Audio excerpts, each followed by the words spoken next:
The heavy oak doors of the Blackwood saloon groaned open, letting a sliver of harsh daylight cut through the thick cigar smoke.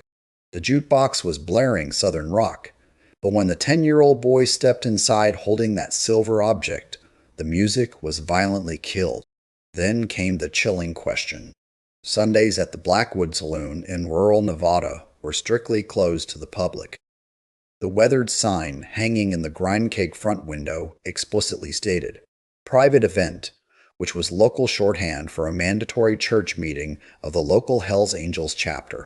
The saloon was a fortress of rusted corrugated iron, black-painted cinder blocks, and deeply ingrained history. Outside, 24 perfectly aligned Harley-Davidsons sat gleaming under the punishing afternoon sun, their chrome engines ticking as they cooled. Inside, the atmosphere was a heavy, suffocating blend of stale beer, aged leather, and cheap whiskey. This was a sanctuary, a place where the Brotherhood convened away from the prying eyes of local law enforcement and civilians. Arthur Cross Henderson, the chapter president, sat at the head of a massive, scarred wooden table that dominated the back room.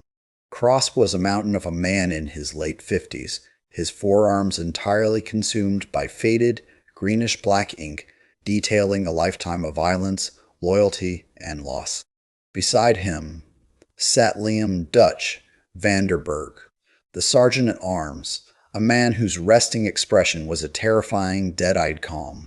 The bar was relatively quiet, filled only with the low rumble of deep voices discussing club business, the clinking of heavy glass mugs, and the muffled thumping bass of the jukebox in the corner. The prospect on door duty, a heavily tattooed 20-something named Bobby Halfpence Sullivan, had stepped out to the alley for no more than 90 seconds to inspect the slow leak on Dutch's front tire. That 90-second window was all it took. The heavy front door creaked open, moving painfully slow on its unoiled hinges. The sound was wrong too light, too hesitant. The men nearest the entrance, including Silas Grinder Cole, turned their heads, expecting to see Halfpint returning, or perhaps a lost, incredibly stupid tourist who couldn't read the signs. Instead, a small figure stood silhouetted against the blinding Nevada sun. It was a boy, no older than 10. He was painfully thin, wearing a faded red corduroy jacket that was 2 sizes too big, fraying at the cuffs. His jeans were stained with dark grease at the knees, and his sneakers were heavily scuffed, covered in the distinct red dust of the desert roads that lay miles outside of town. The boy's hair was a messy shock of dirty blonde, and his face was pale, his jaw set with a rigid, unnatural tension. He looked absolutely terrified, trembling slightly, yet his feet remained firmly planted on the scuffed wooden floorboards of the saloon. For a moment, the bikers just stared. The sheer absurdity of the sight paralyzed them. A child standing alone in the heavily guarded clubhouse of a 1%er motorcycle club was like finding a stray kitten in a wolf's den. "Hey kid," Dutch barked, his voice cutting through the low murmur of the room like a serrated knife. "You're lost. Turn around and walk out." The boy didn't move. He swallowed hard, his Adam's apple bobbing in his thin throat. He took a deliberate step forward, moving out of the harsh sunlight and fully into the dim, smoke-filled room. The heavy door swung shut behind him with a resonant thud, sealing him inside with 30 men wearing the infamous winged death head patch. Cross raised a massive hand, silently signaling the room to hold. The low conversations immediately ceased. The men shifted in their seats, leather creaking loudly in the sudden quiet. Cross leaned forward, resting his heavy elbows on the sticky wood of the table. His sharp, dark eyes locked onto the boy. He wasn't entirely angry yet. He was more genuinely confused as to how this fragile creature had bypassed their perimeter and why he wasn't running away in tears. "Son," Cross said. His voice a deep, gravelly rumble that lacked Dutch's aggressive edge, but carried infinitely more weight. "This ain't an ice cream parlor. You have exactly 5 seconds to turn around and hit the road before I have one of my guys toss you in a dumpster. Where are your parents?" The boy's chest heaved as he took a shallow, shaky breath. He didn't look at the other men. He kept his eyes locked dead on Cross, as if he instinctively knew who held the power in the room. He took another step forward, his dusty sneakers loud against the floorboards. "I'm not lost. the boy said. His voice cracked, a high-pitched, fragile sound in the cavernous bar. But it didn't waver. And I'm not leaving. I need to talk to the boss. A few of the younger members at the bar scoffed, a dark, dangerous chuckle rippling through the room. Grinder stepped forward, towering over the boy.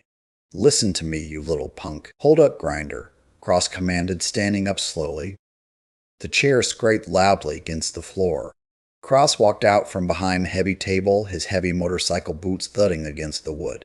He approached the boy, stopping just a few feet away, towering over him like a redwood tree. You're looking at him. Now speak, before my patience runs out. The boy reached a trembling hand into the deep right pocket of his oversized corduroy jacket. Immediately, 3 men in the room, including Dutch, instinctively dropped their hands to the heavy knives and concealed firearms at their waists. A tense electric current shot through the bar. Hands where I can see them, kid, Dutch warned, his voice dangerously low. But the boy was already pulling his hand free. His small fist was clenched tightly around something.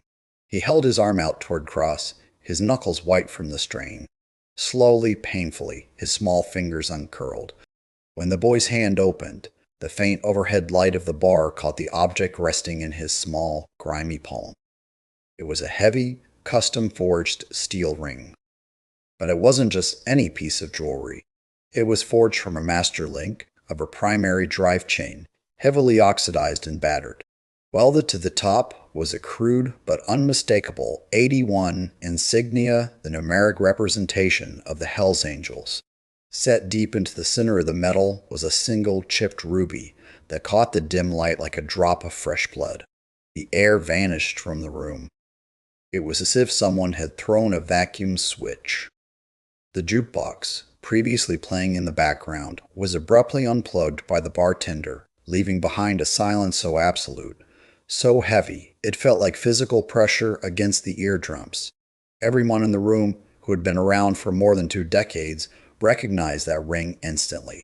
It was the blood link, the personal, custom-made ring of Thomas Iron Wade. Thomas Wade was a legend, a former president of this very chapter who had vanished off the face of the earth 22 years ago during a brutal, bloody war with a rival syndicate. He hadn't just disappeared. He was assumed dead, his body allegedly dumped in a concrete foundation out in the desert. His disappearance was an open wound in the club's history, a source of endless rumors, vengeance, and grief. The ring was never recovered. It was supposed to be in the dirt with him. Cross stared at the ring, the color draining from his weathered, scarred face. His eyes, usually sharp and calculating, widened in a look of absolute shock. He took a step closer, his massive frame suddenly looking rigid. Where did you get that? The voice didn't come from Cross. It came from Grinder. Silas Cole had gone completely pale. He pushed past Dutch, his massive chest heaving, his eyes fixed on the chipped ruby in the boy's palm. Grinder had been just a prospect when Thomas Wade disappeared. Wade had been his mentor. Wade was the man who had brought him into the life. Grinder grabbed the boy's small wrist. He didn't squeeze hard enough to break it, but the sudden, violent movement made the boy flinch hard, his eyes welling up with tears. I asked you a question, Grinder hissed, his face inches from the 10-year-old's. The sheer menace radiating from the biker was enough to make grown men wet themselves. Where the hell did you get Iron's ring? Let him go, Grinder, Cross snapped, his voice echoing loudly in the silent room. Let the boy go. Now, Grinder hesitated, his jaw clenching, before slowly releasing the boy's wrist. He took a half step back, his breathing ragged. The entire bar was on a knife's edge. Men were standing up from their tables, moving closer, forming a tight, suffocating circle around the boy and the chapter president. The boy, rubbing his wrist, looked up at the terrifying men surrounding him. The tears that had gathered in his eyes stubbornly refused to fall. He took a deep, shaky breath, looking back to Cross. My mom told me to bring this here, the boy stammered, his voice shaking uncontrollably now. The facade of bravery was cracking under the immense crushing pressure of 30 furious, bewildered outlaws. She told me if anything ever happened to her, I was supposed to take this ring, come to the Blackwood Saloon, and ask for a man named Arthur Henderson. Cross flinched visibly. Hearing his given name spoken aloud in the clubhouse by a 10-year-old child was as shocking as the ring itself. "Who is your mother?" Cross asked, his voice dropping to a harsh, strained whisper. The intimidating biker president suddenly looked deeply vulnerable. "What is her name, kid?" the boy sniffled, wiping his nose with the back of his dirty sleeve, still holding the heavy steel ring out in his other hand. "Her name is Sarah," the boy replied, looking directly into Cross's eyes. "Sarah Wade. She said you were my grandfather." A collective gasp, stifled but audible, rippled through the ring of hardened bikers. Dutch took a sharp breath inward. Grinder stumbled back a step, as if he had been physically struck. Cross stared at the boy. Sarah, Thomas Iron Wade's only daughter. She had vanished 3 days after her father went missing, a teenager running from the shadows of a violent club war, completely cutting ties with everyone in the life. Cross and Wade had been blood brothers. Cross had sworn an oath to protect Sarah, an oath he felt he had failed when she disappeared into the wind over 2 decades ago. Cross slowly fell to one knee, ignoring the sharp pain in his ruined joints. He brought himself down to the boy's eye level. Up close, past the dirt and the fear, Cross saw it. The stubborn, square set of the jaw, the piercing, defiant gray eyes. It was like looking into a ghost of his best friend, filtered through the face of the little girl he used to buy ice cream for on Sunday afternoons. "What's her name, son?" Cross asked softly. "Toby," the boy whispered. "Toby," Cross repeated, the name catching in his throat. He reached out with a massive, trembling hand and gently closed the boy's small fingers over the heavy steel ring. "You said your mother told you to come here, if something happened to her. Toby, what happened to Sarah?" Toby's lower lip finally began to tremble, the dam breaking.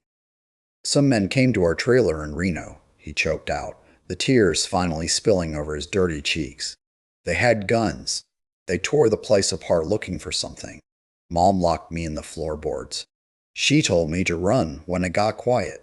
Toby squeezed his eyes shut. "She didn't come with me. They took her." The silence in the bar shifted. It was no longer a silence of shock or confusion. It turned heavy, dark, and utterly lethal.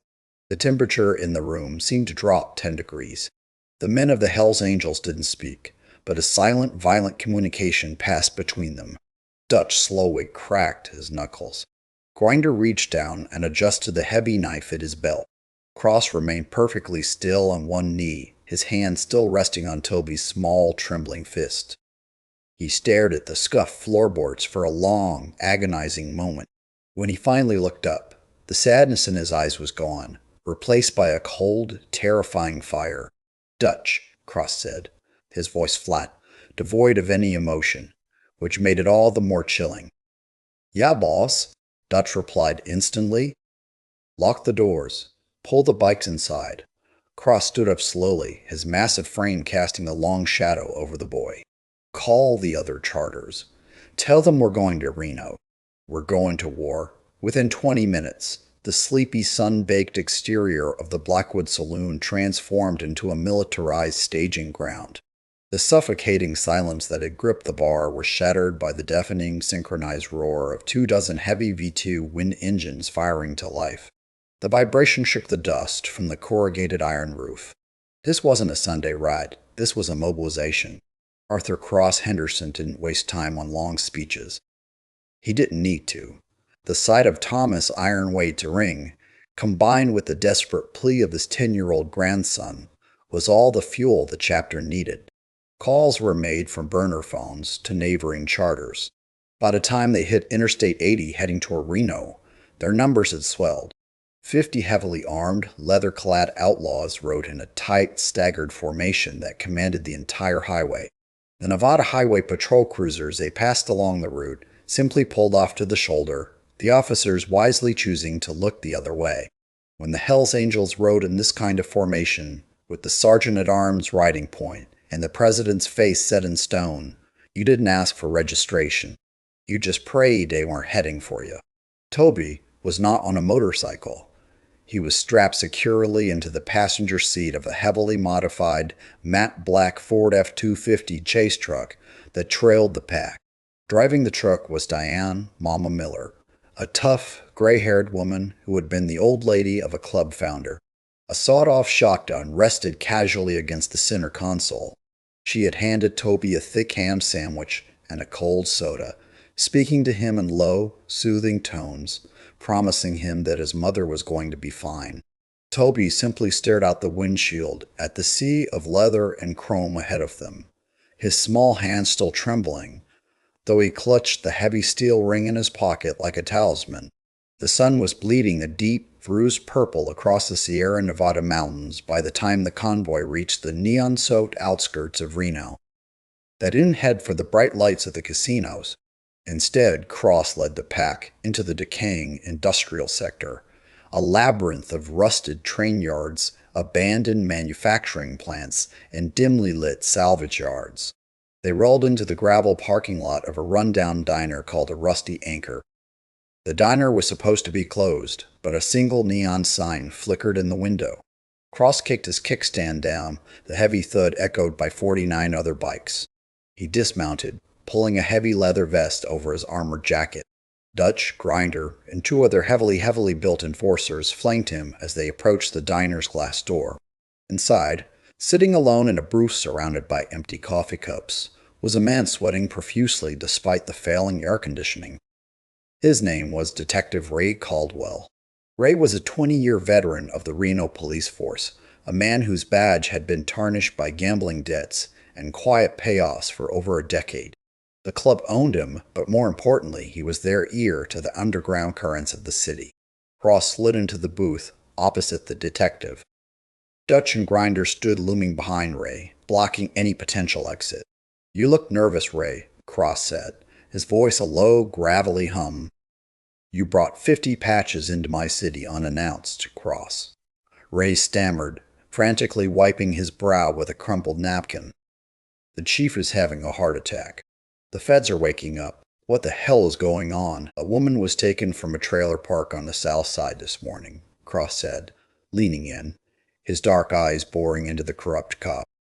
"Name is Sarah Wade. 2 black SUVs. Professional job. I want to know whose toes I need to cut off to find her." Ray's eyes widened, and he physically recoiled against the vinyl seat. He looked at the bikers surrounding him, panic setting in. "Wade? As in Iron Wade?" "Cross, that's a ghost story. You're chasing ghosts." Dutch slammed a heavy hand down on the Formica table, cracking the surface. "We ain't chasing ghosts, Ray. We're chasing the animals that took her. Give us a name, or I'm dragging you out back by your necktie." Okay, Ray whispered harshly, looking around the empty diner as if the shadows had ears. It wasn't a street gang. It was the Valetti family. Specifically, Victor Russo. Cross felt a cold spike of adrenaline hit his chest. The Valetti crime family. They were the very syndicate the club had gone to war with 22 years ago, the war that had claimed Iron Wade's life. "Russo's old man was killed during the war in '02, Ray explained, his voice trembling. "Victor took over the remnants. He's been running salvage and import fronts. Word on the wire is that Victor's facial recognition software at one of his payday loan fronts flagged a woman matching Sarah Wade's profile last week. They've been hunting for the Wade ledger for 2 decades. They think she has it." Cross sat back, the puzzle pieces violently snapping together. The Wade ledger wasn't money. It was a mythic blackmail book Iron Wade had supposedly compiled, containing the locations of every body, every payoff, and every dirty politician the Valetti family had used to build their empire. If Russo got his hands on it, he could rebuild his cartel. If the feds got it, Russo would spend 1,000 lifetimes in federal maximum security. "Where is Russo holding her?" Cross asked, his tone deadly quiet. "The old Bethlehem Steel salvage yard off Route 9, Ray whispered. "But Cross, he's got 20 armed men in there. Heavies. Ex-military. You're right in there. It's a bloodbath. Let it bleed," Grinder growled from the shadows. Cross stood up, tossing a crumpled $100 bill onto the table. "You didn't see us, Ray. Go home. Lock your doors. Outside, the air was cold. Cross walked to the chase truck, tapping on the glass. Mama Diane rolled it down. Cross looked at Toby, who looked back with wide, terrified eyes. You stay with Mama, Toby, Cross said gently. I'm going to go get your mom. Toby reached out the window, his small, dirty fingers grabbing the heavy leather of Cross's cut. Bring her back, the boy pleaded. On my life, Cross swore. The Bethlehem Steel salvage yard was a sprawling, 10-acre graveyard of rusted shipping containers, crushed sedans, and towering mounds of jagged scrap metal. It was surrounded by a 10-foot chain-link fence topped with razor wire, standing as a bleak monument to urban decay. Victor Russo had turned the central warehouse, an imposing block of concrete and corrugated steel, into an impenetrable fortress.